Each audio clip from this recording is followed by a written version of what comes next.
Welcome in my class. Hello students, आप कैसे हैं? आइए फिर आपको ले चलें आज एक बहुत ही ऐतिहासिक लेकिन साथ साथ मैन्युफैक्चरिंग इंडस्ट्री की तरफ, और वो है cotton industry, cotton and textile industry of world, संसार में सूती वस्त्र उद्योग। आइए हमारे साथ साथ चलिए विश्व का सूती वस्त्र उद्योग। वैसे इसमें हम थोड़ा सा आपको इसका इतिहास लेके चलें। वैसे हम अगर इतिहास के बारे में सोचें तो हमारे पूरे विश्व में जो इतिहास इसका है, जो हिस्ट्री है हमारे इस कॉटन इंडस्ट्री की, कॉटन इंडस्ट्री से पहले हमें यह समझना होगा कि कॉटन आता कहाँ से है।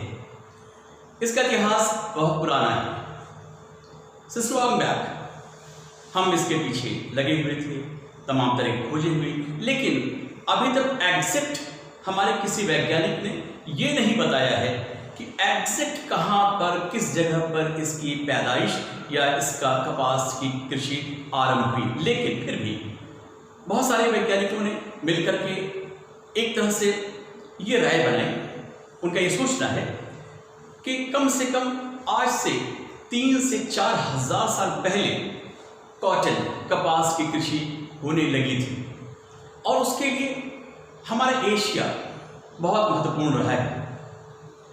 एशिया में भारत है, चीन है, या फिर इराक है, या फिर अगर थोड़ा सा हम अफ्रीका की तरफ चले जाएं तो मिस्र है। तो ये सब जगहें ऐसी हैं जहां पर स्टार्ट हुआ था, जहां से आरंभ हुआ था सूती वस्त्र बनाने की कला। और ये आपको ये बता दें कि बहुत साल पहले, हजारों साल पहले कि वो लाशें जो कम से कम आपको मिस्र के पिरामिड में जो पड़ी हुई हैं, उससे पहले बहुत सारी खोजें होती रही हैं। लोगों ने खुदाई की और उसमें से जो बॉक्स निकले हैं खुदाई के दौरान, जो मकबरे निकले हैं या उसके अंदर से जो बॉक्स निकले हैं, उनमें से जो लाशें निकली हैं ममीज टाइप की, उनके ऊपर जो कफन था वो सूती, एक तरह से सूती था। तो इससे ये पता चलता है कि इसका इतिहास कम से कम 3000 साल पहले से भी है, इससे ज़्यादा अधिक हो सकता है। अब इतने लंबे इतिहास के बारे में अगर ऐसा है तो फिर धीरे धीरे हमने कैसे इसका विकास किया, ये एक सोचने की बात है। जहां 3 से 4 हज़ार साल पुरानी बात, और अब हम कहां आ पहुंचे हैं? हम इस वक्त 21वीं शताब्दी में हैं, 2020 में हम लोग हैं। उस समय से लेकर अब तक कई हजार साल गुजर चुके, और धीरे धीरे हमने पूरे विश्व में इसका प्रोडक्शन बढ़ाया, एक दूसरे से इंट्रोड्यूस हुए, एक दूसरे से हम मुलाकातें हमारी हुई, अर्थात एक देश दूसरे देश के पास गया, उसने ट्रेड किया, उसने बिजनेस किया कपास का, एक स्थान से दूसरे स्थान पर आते गए लोग, और वहां पर एक प्रकार से उसकी खेती आरंभ कर दी गई कपास की, कॉटन की। लगभग हम सब जो कद है हमारा, जो हमारे हाइट है, लगभग इसी के आसपास थोड़ा सा बड़े छोटे इस प्रकार के पौधे होते हैं जिसमें नॉट्स होती हैं, एक कली होती है, उसमें फूटती है जो कली, उसमें से फिर निकलता है कपास, उसी की थ्रेडिंग होती है, उसमें उसकी बुनाई होती है, उसमें से कपास में से एक लंबे रेशे निकाले जाते हैं, उस तरह से वो कपास होती है। अब इस कपास को हमने कॉटन या टेक्सटाइल इंडस्ट्री की तरफ धीरे धीरे बढ़ाया। तो आइए पहले ये फैक्टर हम जान लें कि हमारे कॉटन के लिए क्या सबसे ज़रूरी, हम कहाँ पर वो कारखाने लगाएं, वहाँ फैक्ट्रीज कहाँ पर लगाएं, इस प्रकार की इंडस्ट्री कहाँ लगाएं जहाँ पर आराम से ये फैल सके, बढ़ सके, इसका अच्छा सा उत्पादन हो सके, इसका प्रोडक्शन अच्छा सा हो सके। इसके बहुत सारे फैक्टर्स हैं, there are so many factors regarding this. जैसे मान लीजिए कि कपास एक ऐसा पौधा है जिसको चाहिए होती है ह्यूमिडिटी, उसके लिए नमी चाहिए होती है, बिल्कुल उष्णित रहना चाहिए, लेकिन साथ साथ नमी भी होना चाहिए। बिल्कुल ठंडे जगहों की ये फसल नहीं है, या बिल्कुल बारिश होती रहे, ऐसी भी फसल नहीं है। उसके लिए खुला आसमान चाहिए, कम से कम 180 डेज का खुला आसमान चाहिए, लेकिन साथ साथ उसे ह्यूमिडिटी चाहिए, यानी आर्द्रता जिसको कहते हैं हिंदी में आर्द्रता, वो आर्द्रता चाहिए, नमी चाहिए। उसके अंदर इसका जो रेशा है वो टूटता नहीं है। इसलिए ऐसी जगह पर ये फैक्ट्री लगाई जाती है जहां पर ह्यूमिडिटी होती है। दूसरा, यहाँ पर इसके फसल के जो होती है और जहां पर कॉटन इंडस्ट्रीज होती है, वहां पर इस इंडस्ट्री के लिए ढेर सारा जल की आवश्यकता होती है।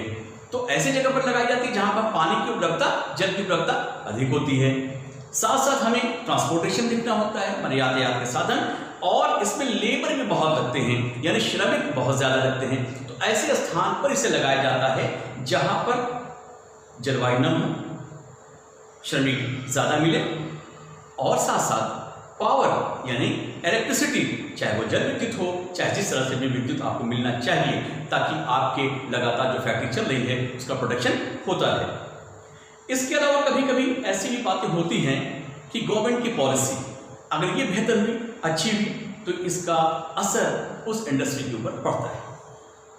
तो आपने समझ लिया कि पहली चीज है कॉटन इंडस्ट्री के लिए जो हम कपड़े पहनते हैं, उसमें कॉटन जो पहनते हैं, उसके लिए सबसे पहली जरूरत क्या है कि कपास मिलना चाहिए।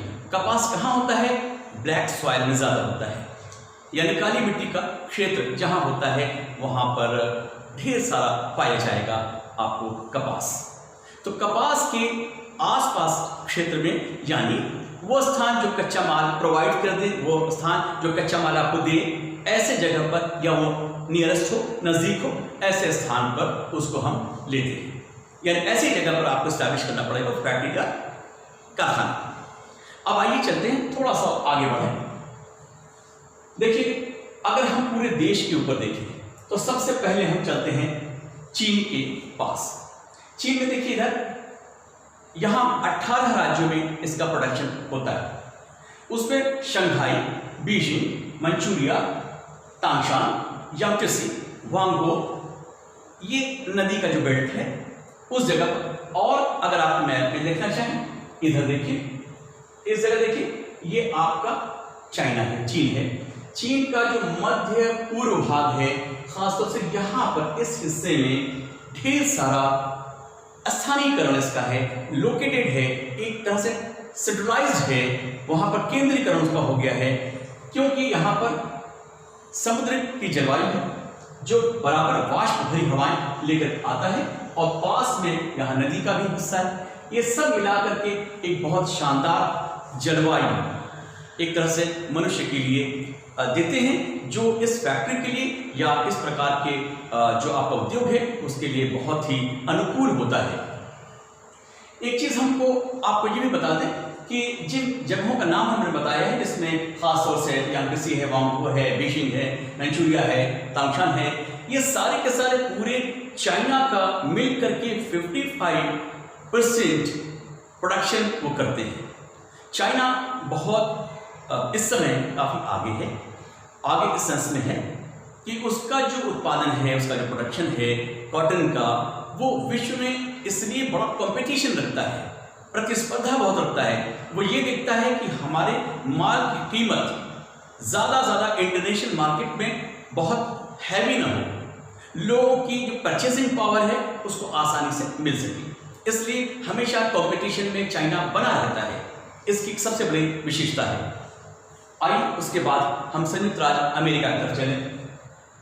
विश्व के अगर 10 बड़े देश अगर आप देखना चाहें, टॉप 10, उसमें से एक कंट्री आजकल तो करीब चौथे स्थान पर वो है, लेकिन आप देखें कि यहां पर सबसे पहले 1790 में जो यहाँ का एक स्थान है, न्यू इंग्लैंड का एरिया, वो बहुत महत्वपूर्ण है। इसमें दरअसल होता क्या है कि अगर थोड़ा सा मैप में हम समझाने की कोशिश आप करेंगे, जल्दी आपको समझ में आ जाएगा। देखिए, ये आपका यूएसए है, अमेरिका, संयुक्त राज्य अमेरिका। सबसे पहले संयुक्त राज्य अमेरिका की जो खोज हुई, खोज के बाद जो सबसे पहले जिसकी तरक्की हुई, जिसका विकास हुआ है, उस क्षेत्र में न्यू इंग्लैंड का क्षेत्र सबसे महत्वपूर्ण है, क्यों?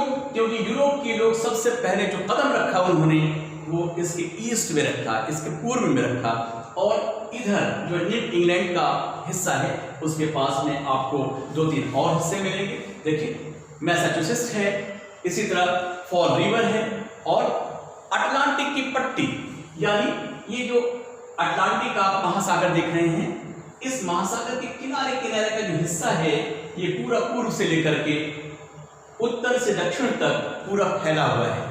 लेकिन सेंट्रलाइज जो है, जो केंद्रीकरण उसका है, वो ज्यादा उसी स्थान पर जिनका मैंने नाम लिया है, मैसाचुसेट्स या न्यू इंग्लैंड का एरिया या फिर फॉल रिवर, ये सब जगह बहुत महत्वपूर्ण है। लेकिन हुआ क्या है, इसका जब यूरोपियन कंट्रीज से जब साथ हुआ है और यूरोपियन कंट्रीज जब इसके संपर्क में आए, संपर्क में आने के बाद इनका जो जहाज, पानी के जहाज से जो कारोबार होता था, वो सबसे बड़ी आसानी इनके लिए न्यूयॉर्क के पास में, देखिए यहाँ पर बहुत बड़ा पत्तन है, बहुत बड़ा बंदरगाह है, हिंटरलैंड है, और ये इंग्लैंड से देखिए बहुत यूरोप से जितने भी कारोबार होते हैं न्यूयॉर्क के आसपास से, वर्ल्ड का सबसे ज्यादा बिजनेस जिसको कहते हैं, सबसे ज्यादा व्यस्तम रूट वही है। तो इसलिए उसको यातायात बहुत शानदार मिल जाता है। साथ साथ ये जो समुद्री जलवायु है बेहतरीन मिल जाती है। इसके साथ साथ कपास की कृषि बहुत अच्छी होती है वहां पर, तो ये सुविधाएं उनको मिल जाती हैं। इसलिए अमेरिका का हमेशा याद रखिएगा, नॉर्थ ईस्ट हिस्सा, उत्तर पूर्व का हिस्सा सदैव ही महत्वपूर्ण रहा है। और अटलांटिक पट्टी याद रखिएगा, यानी जो उत्तर से दक्षिण की ओर, यानी यहां पर देखिए ये फ्लोरिडा है, छोटा सा इसका ये फ्लोरिडा, वहां तक ये फैला हुआ है। तो अमेरिका विश्व के जो कंपटीशन में अमेरिका भी सदैव बना रहता है। आज के दौर में, आज के इस युग में अमेरिका को हर तरह से कंपटीशन करना आता है, इंटरनेशनल एक तरह कारोबार है। देखिए कॉटन का जहां तक सवाल है, उसकी क्वालिटी को लेकर के थोड़ा लोगों में क्यूरियोसिटी होती है। लोग उसमें अगर देखा जाए तो भारत का या फिर बांग्लादेश का या इजिप्ट का, इन सब जगहों का जो एक प्रकार से कपड़ा है वो ज़्यादा अच्छा माना जाता है। लेकिन अगर आपने जब वहाँ पर रखा कि कितने में होना चाहिए, कितना उसका दाम होना चाहिए, इंटरनेशनली हम किस तरह से बीट करें इस कंपटीशन को, तो इसमें अमेरिका पीछे नहीं होता है और इसलिए वो आगे रहता है। हालांकि उसका प्रोडक्शन अभी विश्व में 4था नंबर पर है और वो हमेशा ये कोशिश करता रहता है, हमेशा ये प्रतिस्पर्धा में बना रहता है कि उसका कारोबार किस तरह से ज़्यादा हो, क्योंकि उसको यातायात का सबसे कम खर्च देना पड़ता है। उसके पास यातायात के बहुत ही ज़बरदस्त साधन है, उसके पास इंटरनेशनल अगर देखा जाए, उसके पास और इंग्लैंड के पास बहुत अच्छा एक स्थान है, सामरिक स्थिति जिसको कहते हैं, स्ट्रैटेजिक जो उसके लोकेशन है बहुत अच्छी है, उसका सामरिक महत्व है, ऐसे जगह पर वो स्थित है कि वहाँ से अपने कारोबार को शानदार ढंग से कर लेता है। आइए अमेरिका, संयुक्त राज्य अमेरिका के बाद और आगे चलें। जापान। जापान एक बहुत ही छोटा देश है, लेकिन एशिया का एक तरह से सबसे बड़ा विकासशील देश है।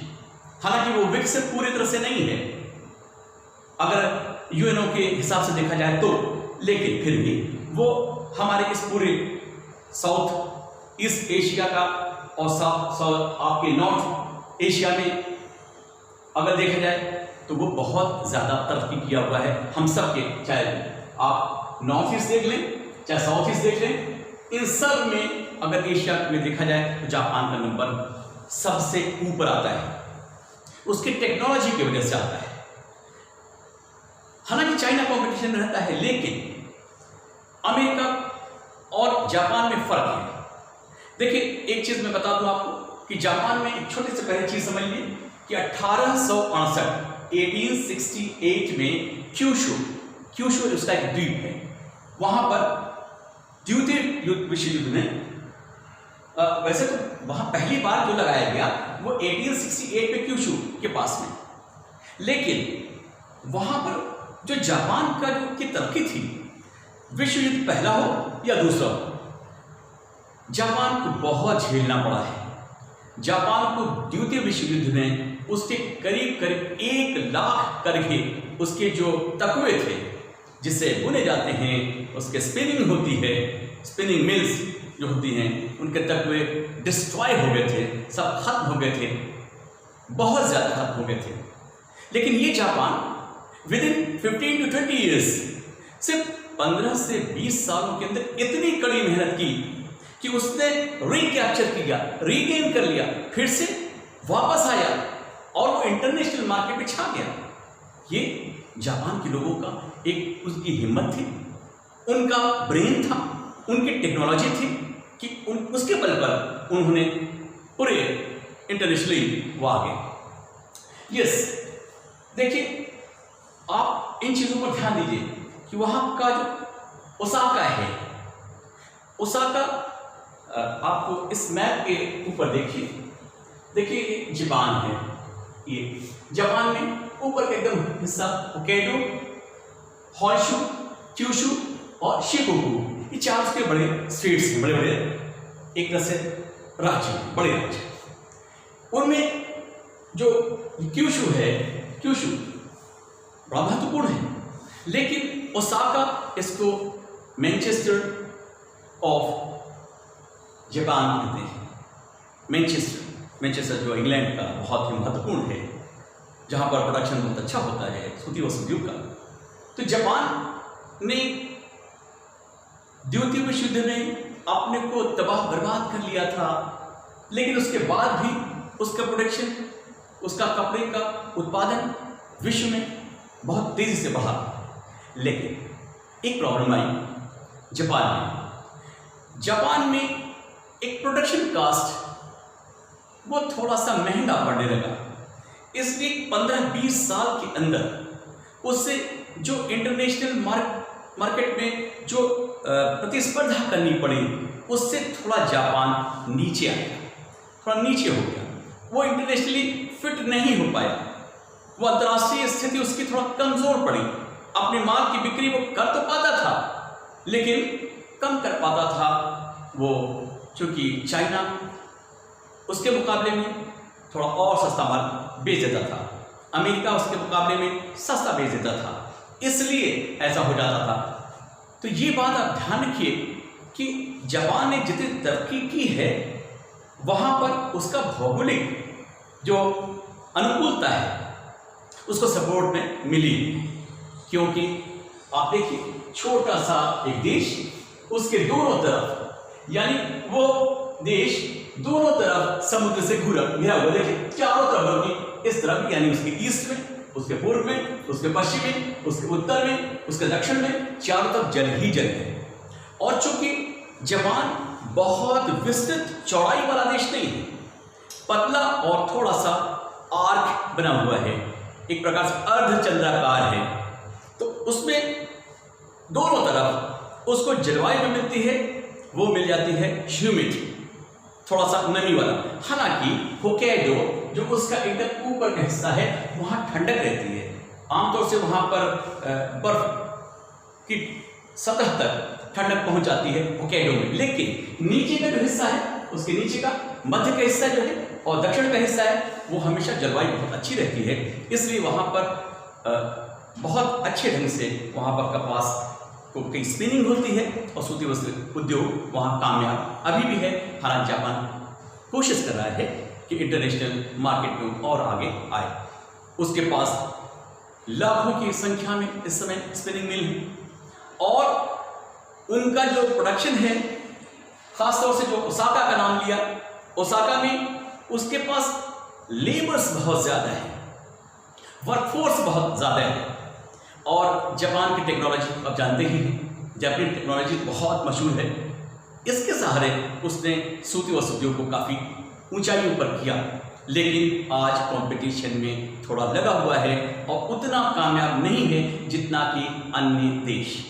आइए अगले तरफ, अब आइए ब्रिटेन चलते हैं। ब्रिटेन, यूके, यूनाइटेड किंगडम, उसमें एक ही स्थान मुख्य है, मिडलैंड, मैनचेस्टर। 1730 में 1730 के पास में जो प्रथम औद्योगिक मिल वहां पर लगा।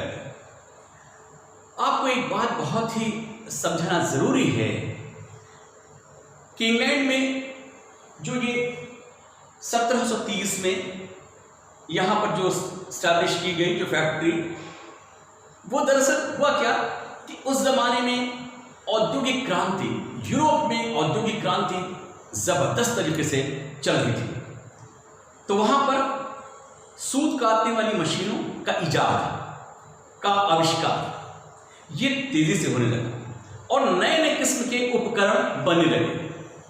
तो वो दौर था जिसे 1700 से लेकर के 1800 ईस्वी तक के बीच का जो औद्योगिक क्रांति का युग रहा है, उसमें इंग्लैंड को बहुत फायदा मिला। तरह तरह की उसको मशीनें मिली और मशीनें जब मिली उसने उसका भरपूर इस्तेमाल किया और उसका प्रोडक्शन या उसका उत्पादन खूब बढ़ा। देखिए बीच वाले हिस्से में इंग्लैंड को देखिए, ऊपर ये छोटा सा, ये इंग्लैंड बहुत छोटा सा देश जो इस चारों तरफ जल से घिरा हुआ है, उसका ठीक बीच वाला हिस्सा, लगभग बीच वाला हिस्सा जो सेंट्रली लोकेटेड है, इसमें मिडलैंड, मैनचेस्टर, ये क्षेत्र बहुत महत्वपूर्ण है। हमने आपको एक पिछले चैप्टर में बताया था कि वो समुद्र की स्थिति इतनी अच्छी है इंग्लैंड की कि वहाँ का कोई भी स्थान 125 किलोमीटर से अधिक दूर नहीं है अगर हम समुद्र की एक रेखा को टच करें तो नेचुरली, ऑब्वियसली ये बड़ा ही खुली हुई बात हो गई कि उसके पास सामुद्रिक स्थिति लगभग हर जगह बनी हुई है, इसलिए उसको ह्यूमिडिटी मिल जाती है।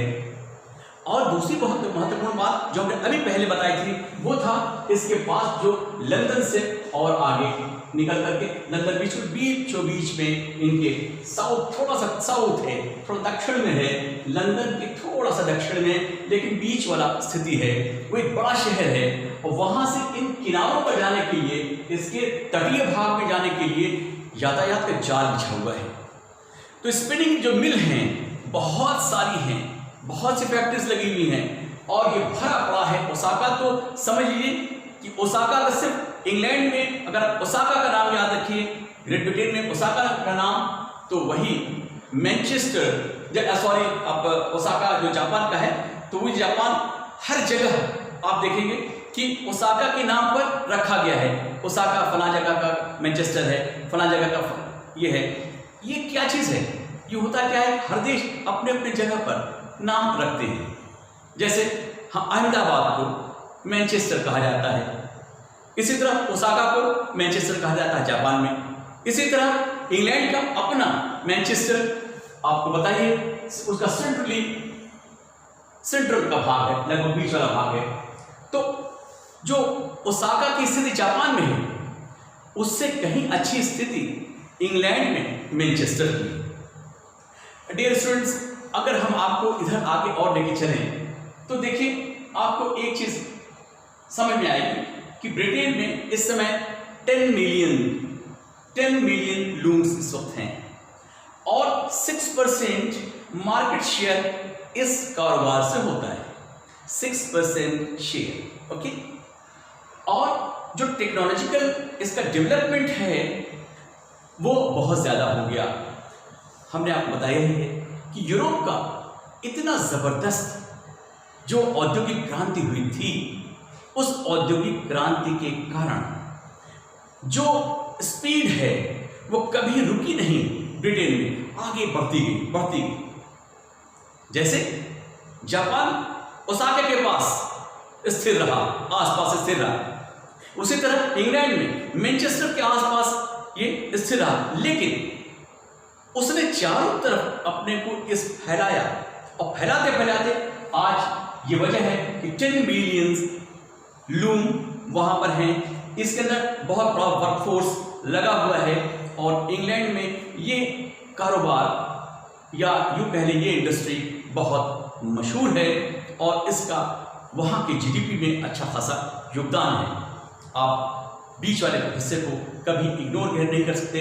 और अगर आप हमेशा याद रखिएगा कि अगर कभी भी इंग्लैंड का नाम आया तो उसमें मैनचेस्टर, सूती वस्त्र मैनचेस्टर, कॉटन इंडस्ट्री मैनचेस्टर, बस ये याद रखिएगा, ये शब्द अगर जुड़ा हुआ शब्द है सूती वस्त्र उद्योग यानी मैनचेस्टर, कहां पर है? इंग्लैंड में। कहां पर है? मध्य भाग में। बस इतना याद रखिए, आप इंग्लैंड की उस भौगोलिक परिस्थिति में आप वहां पर उस बात को समझ लिया। नाउ अब आइए अपने देश की तरफ, भारत की तरफ। देखिए अपने देश में, भारत में तो 3000 साल पहले से ही यहाँ पर सूती वस्त्र बनता रहा है, क्योंकि कपास की कृषि की जाती रही है। और एक इंटरेस्टिंग फैक्ट आपको बताता हूँ, और थोड़ा सा गौर कीजिएगा, ध्यान दीजिएगा।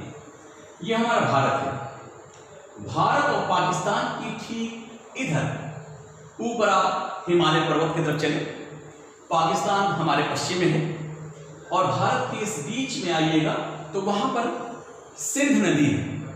सिंध का 10% से के आसपास से कम का हिस्सा हमारे भारत में है, 90% करीब करीब वो पाकिस्तान में बहती है। इसी सिंध के आसपास का जो हिस्सा है, वो हिस्सा पूरा यहां से लेकर यहां तक, ये ऐसा कहा गया है, रिसर्चेस बताती हैं, आविष्कार ये बताता है कि उस जगह पर सूती वस्त्र उद्योग तो पहले इस तरह से नहीं था जो वर्तमान समय में है।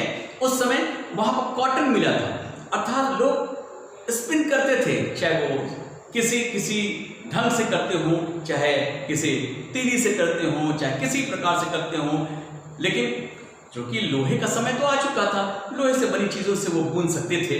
दरियां, पतली पतली दरियां, इसी प्रकार से पतले कपड़े, दूर दूर तक के कपड़े, लंबे कपड़े उन्होंने बनाए हैं। खुदाई में ऐसा मिला है, वो कॉटन मिला है। इससे पता चला है कि 3000 साल पहले ही भारत के अंदर हमारे ये चीजें थी, यानी कॉटन मौजूद था। इसलिए भारत के पास भौगोलिक जो परिस्थिति है वो बड़ी अच्छी है। इसको और आगे बताते हैं आपको, आप समझते जाएंगे। देखिए इस भारत में अगर हम ऐसे आपको बताएं, देखिए भारत का ये क्षेत्र, देखिए ध्यान से देखिए, ये गुजरात और ये है महाराष्ट्र। गुजरात और महाराष्ट्र का एक बहुत बड़ा हिस्सा काली मिट्टी का क्षेत्र है, ब्लैक सॉइल। आपको मालूम ही है कि ब्लैक सॉइल सबसे ज्यादा महत्वपूर्ण है किसके लिए? कॉटन के लिए, कॉटन के उत्पादन के लिए। और हम सूती वस्त्र उद्योग आप देख ही रहे हैं। देखिए महाराष्ट्र हमारे यहाँ पर कहाँ पर है? देखिए मुंबई में, यानी महाराष्ट्र मुंबई, गुजरात का अहमदाबाद, सूरत, और अहमदाबाद को क्या कहते हैं? Manchester of India, Manchester of India.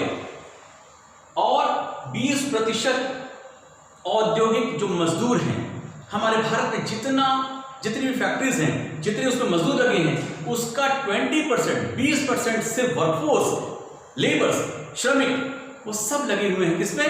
Cotton and textile industry.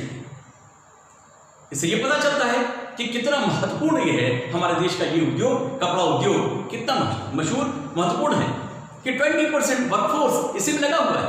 और उसका एक केंद्रीकरण कहां पर है? गुजरात और अहमदाबाद, यानी गुजरात का अहमदाबाद और मुंबई महाराष्ट्र, और महाराष्ट्र में छोलापुर, बड़ी अच्छी चादरें बनती हैं। इसी तरह से हमने 2 जगह का नाम दिया आपको, अहमदाबाद और सूरत, ये बड़े मशहूर हैं वहाँ के गुजरात के। तो एक प्रकार से देखा जाए तो हमारे देश में तो वैसे तो कई जगह है, बहुत सारे जगह पर इसका उत्पादन होने लगा है। उत्तर प्रदेश में भी होता है, बंगाल में भी होता है। हमारे सूती वस्त्र उद्योग का जो लगाई गई है, फैक्ट्रीज लगाई गई है, उसका उत्पादन होता है, लेकिन सबसे ज्यादा कहाँ है? गुजरात और महाराष्ट्र में। और एक चीज और बता दें कि भारत में लगभग 80 नगरों में इसका उत्पादन होता है, सूती वस्त्र उद्योग का। लेकिन अगर 10 नगर इकट्ठा कर लें तो उसमें अहमदाबाद, सूरत, मुंबई, सोलापुर, इसी तरह से बंगाल में, इसी तरह से यहाँ तक उत्तर प्रदेश में जहाँ हम सब हैं, यहाँ पर उत्तर प्रदेश का कानपुर, मैनचेस्टर ऑफ उत्तर प्रदेश कहा जाता है। तो एक तरह से देखा जाए कि हमारे पूरे भारत में जो हम सूती वस्त्र उद्योग हमारे लिए है, हमारे कपड़ों के लिए है, उसमें भारत काफी अच्छा है। और इसमें एक बात और बता दूं आपको, थोड़ा सा आपके नॉलेज के लिए, कि आज से सैकड़ों साल पहले हमारा देश जब यहाँ बांग्लादेश पाकिस्तान सब एक में मिला हुआ था, तो ढाका का मलमल बहुत मशहूर था। लोग कहा करते थे कि अंगूठी के अंदर आप एक धोती को निकाल लेंगे, अर्थात इतना मुलायम सॉफ्ट वो कॉटन हुआ करता था कि लोग उसको इस प्रकार की उपमा दिया करते थे। तो इसका मतलब ये हुआ कि ढाका भी हमारे लिए बहुत महत्वपूर्ण रहा है। वहाँ की जलवायु भी ऐसी रही है, हमेशा पास में किनारों पर, वो भी बंगाल की खाड़ी के पास लगा हुआ है, इसलिए वहाँ पर भी जलवायु कैसी रहती है, ह्यूमिड रहती है, इसलिए वहाँ पर भी ये उद्योग फैला हुआ है। तो हमारे देश में अगर आप देखें तो 3000 साल पुराना इतिहास है, लेकिन उसमें गुजरात, महाराष्ट्र बहुत महत्वपूर्ण है। और ये इसलिए भी अच्छा है कि वहाँ पर काली मिट्टी है और लेबर्स अच्छे खासे वहाँ अन्य प्रदेशों से पहुँच जाते हैं और यातायात का बेहतरीन साधन है, इसलिए वहाँ पर टेक्नोलॉजिकल डेवलपमेंट्स भी हुए हैं। उनके साथ साथ नए नए करगे लगाए गए हैं, नए नए ढंग के स्पिनिंग मिल्स लगाए गए हैं, जिसकी वजह से इसका प्रोडक्शन बहुत अच्छा हुआ है। आइए थोड़ा सा रूस के बारे में जान लें, बस ज़्यादा देर नहीं, थोड़ा सा और रूस के बारे में देखिए। वहाँ पर 18वीं शताब्दी में Ivanova, Leningrad, Ukraine, Volga, Ural, ये पोजीशन ली है इन लोगों ने, यानी ये जगहों के जो नाम हमने बताए हैं, वो जगहों के नाम इतने महत्वपूर्ण हैं। अगर आप इस मैप के ऊपर देखें, ये रशिया है, रूस है, लेकिन सबसे महत्वपूर्ण बात आप याद रखिएगा, वो आपके कॉम्पिटिटिव एग्जामिनेशंस के लिए भी है, क्योंकि रूस में ज्यादातर इसके सूती वस्त्र उद्योग पश्चिमी क्षेत्र में हैं, यानी रूस के पश्चिमी क्षेत्र में है, इसलिए कि इधर रूस का एडवांस देश शामिल है। ये सब किनारे में लगे हुए हैं, यूराल से लेकर के फैले हुए दूर तक जितने भी हमने नाम लिए हैं, अभी आपको नोट कराया है, वोल्गा है, लेनिनग्राड है, ये सारे के सारे आपके इस रूस के पश्चिमी क्षेत्र में मौजूद है। वहां पर हालांकि रूस केवल इतना ही करता है, रूस का एक तरह से ज्यादा काम अपने इंडिजिनस है, यानी अपना घरेलू उत्पादन उसका है, और वहाँ का जितना भी प्रोडक्शन होता है, जितना भी उत्पादन होता है, खासतौर से घरेलू इस्तेमाल के लिए वो करता है। तो अगर रूस के बारे में हमने जिन जगहों के नाम बताए हैं, वो सब कहाँ हैं? रूस के पश्चिमी क्षेत्र में है। एक बात हमेशा याद रखिएगा, अगर रूस का जिक्र आए, उसका अगर कोई वर्णन करना शुरू करे, इतना ही समझ लीजिए कि वहाँ पर ये जो इवानोवा है, लेनिनग्राड है, यूक्रेन है, वोल्गा है, यूराल पर्वत का क्षेत्र है, उसके नीचे का हिस्सा है, ये सारे के सारे एरिया यही केंद्रीकरण है सूती वस्त्र उद्योग का। और ये सारे के सारे ज्यादातर most of them are situated on the bank of थोड़ा सा वेस्ट में है, रूस के वेस्ट में, रूस के पश्चिमी क्षेत्र में। अगर हम रूस के बाद देखें तो अन्य देशों में ब्राजील भी है, पाकिस्तान भी है, बांग्लादेश भी है, मिस्र भी है। और मिस्र की छोटी सी बात बता दें आपको, हमने अभी इस पूरे अंदर उसके बताया है अपनी बातों के अंदर कि मिस्र में कॉफिन जो मिलते थे उसके अंदर सूती वस्त्र मिले हैं, सूत के कपड़े मिले हैं। तो आप ये जानिए कि वहाँ पर आजकल सबसे सुंदर, सुनहरी और मुलायम कॉटन वही मिलती है मिस्र में। तो मिस्री जो कपास होती है, मिस्री कॉटन है, वो विश्व प्रसिद्ध है, सबसे बेहतरीन होती है, बहुत ही लंबे रेशे वाली होती है। इसीलिए ये देखा जाता है कि ऐसे स्थान पर उसका उद्योग लगाया जाए जहाँ पर ह्यूमिडिटी हो, पानी अच्छा खासा मिले और उसके धागे खींचने पर लंबे टूटे ना, इसीलिए ह्यूमिडिटी की आवश्यकता होती है। इसीलिए उसको ऐसी जगह पर स्टैब्लिश किया जाता है, ऐसी जगह पर स्थापित किया जाता है जहाँ पर ह्यूमिडिटी यानी आर्द्रता हो, नमी हो और वहाँ पानी की सुविधा हो और कार्यमिति का क्षेत्र हो रॉ मटेरियल के लिए, कपास के लिए। तो आइए डियर फ्रेंड्स, मैं आपको यहीं पर थोड़ा सा